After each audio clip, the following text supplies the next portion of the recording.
has been calling for a strong and independent federal integrity body for years, and it's devastating that the one proposed by the federal government falls so short of what's so desperately needed. Indeed, I'm so concerned by what's on the table that I go so far as to say that the government's proposal will do nothing to promote integrity within government and instead actually foster corruption and facilitate its cover-up. Deputy Speaker, there's simply no denying that secrecy breeds corruption, and that for any federal integrity agency to be effective, it's vital that hearings are public for all of the public sector. However, the government's proposal actually prevents public hearings into allegations of corruption involving most of the public sector, effectively creating a two-tiered system, one in which law enforcement officers are subject to public scrutiny, but the majority, including politicians, are not. Surely, Deputy Speaker, there must be a common set of rules and procedures for all public officials, and this must include public hearings.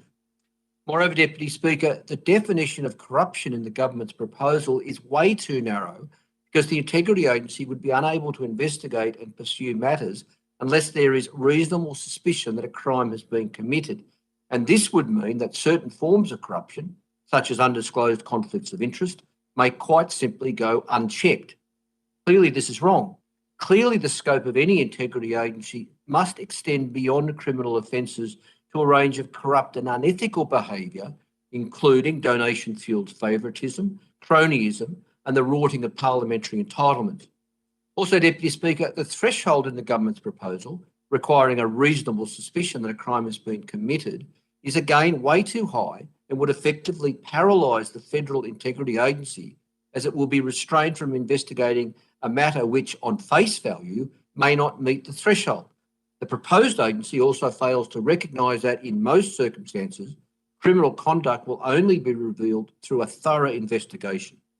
Furthermore, Deputy Speaker, the government's integrity agency will also be prevented from launching its own investigations and instead can only act upon referrals from other agencies, including the Attorney-General, ministers, designated office holders and parliamentarians in certain circumstances.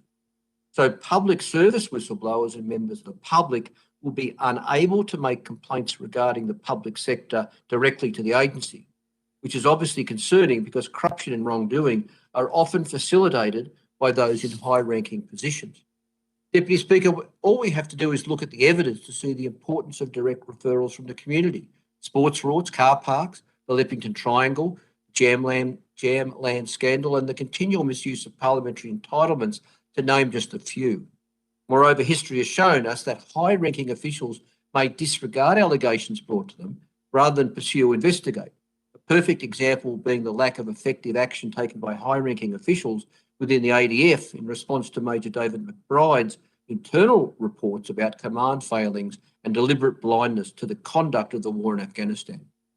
Alarmingly, Deputy Speaker, the government's proposal also would prevent and deter whistleblowers from making disclosures about suspected wrongdoings within the public sector.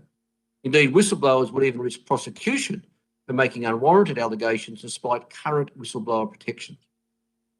Deputy Speaker, Australia already has unacceptably low protections for whistleblowers, and we should be working towards strengthening, not eroding them.